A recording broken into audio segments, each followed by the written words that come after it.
నమస్కారం అండి. మాటే మంత్రంలో నేను మీ మాధవి. నిరంతరం యుద్ధం జరుగుతూనే ఉంది. ఓడించాలని విధి, గెలిపించాలని మది తలబడుతూనే ఉన్నాయి. హద్దులు దాటి ఎప్పుడూ మాట్లాడకు, హద్దులు దాటి ఎదుటివారిని తొలనాడకు, హద్దులు దాటి ఎవరిని నమ్మకు, అలాగే హద్దులు దాటి ఎవరిని ప్రేమించకు.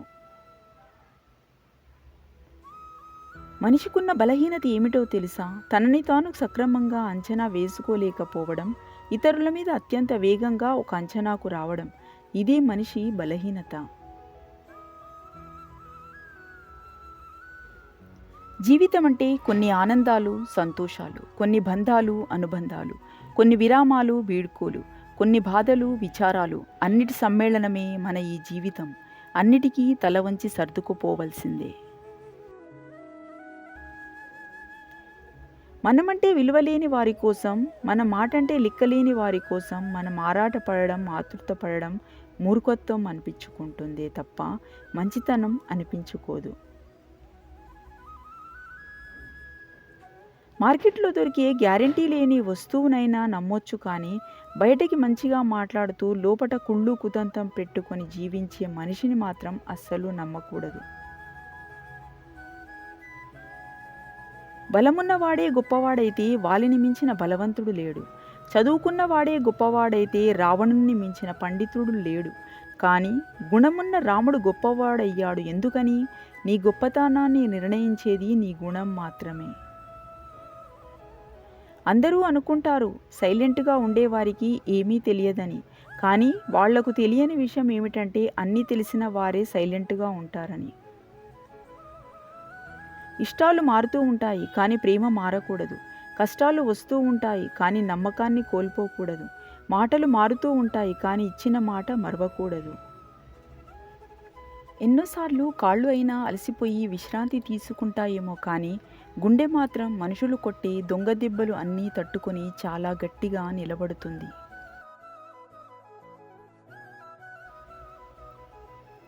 పంచదార తీయగా ఉందని ఎక్కువగా తినడం ఆరోగ్యానికి హానికరం.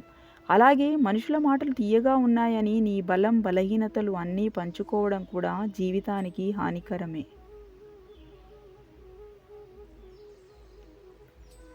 కొసిరి కొసిరి అన్నం పెట్టేవాళ్ళని, కసిరి కసిరి మంచి చెప్పేవాళ్ళని జీవితంలో ఎప్పుడూ వదులుకోకు.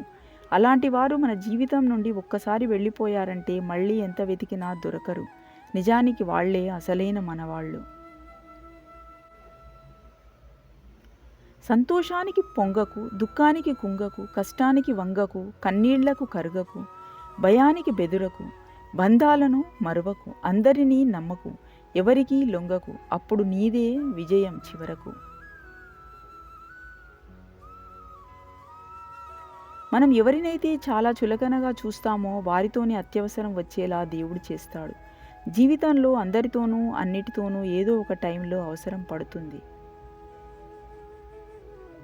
చుట్టూ ఎన్ని బంధాలున్నా కలగని సంతోషం మనసుకు నచ్చిన వారు గుర్తుకు వస్తే కలుగుతుంది. నీకు కావలసిన దానికోసం శ్రమించకుండా పోగొట్టుకున్న దాని గురించి ఏడవడం మూర్ఖత్వం అవుతుంది. ఎదుటివారి మంచితనాన్ని చేతకానితనంగా అనుకోవద్దు. మంచితనం వారి వ్యక్తిత్వం, చేతకానితనం అనుకోవడం నీ మూర్ఖత్వం. జీవితం నిజాయితీ పరులని ఏడిపిస్తుంది, నిందలు వేసే వారిని నవ్విస్తుంది, మాటకు కట్టుబడి ఉండేవారిని అవమానిస్తుంది, మాటలు మార్చే వారిని గౌరవిస్తుంది.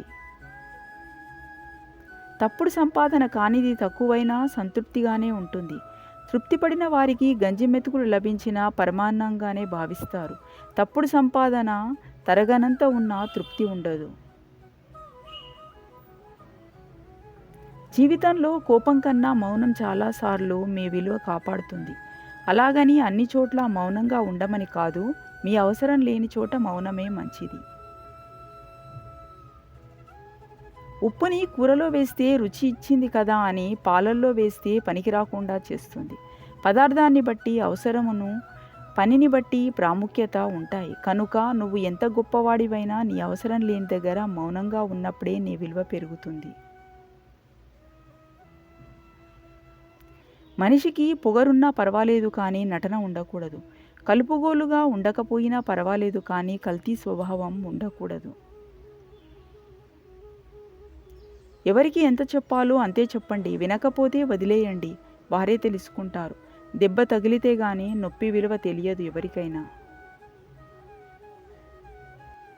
ఆకాశంలో గాలిపటం ఎగరాలంటే దారం కావాలి. అది కింద పడకుండా ఉండాలి అంటే గాలి కావాలి. కానీ ఇవి రెండూ ఎవరికీ కనిపించవు. మనం కూడా అంతే. అందరికీ మన విలువ తెలియాల్సిన అవసరం లేదు. మనల్ని కావాలి అనుకున్న వారికి తెలిస్తే చాలు. ఒక మాట ఎప్పుడూ గుర్తుంచుకోండి. సంతోషంలో అందరూ తోడుంటారు. కానీ దుఃఖంలో భగవంతుడు మాత్రమే తోడుంటారు.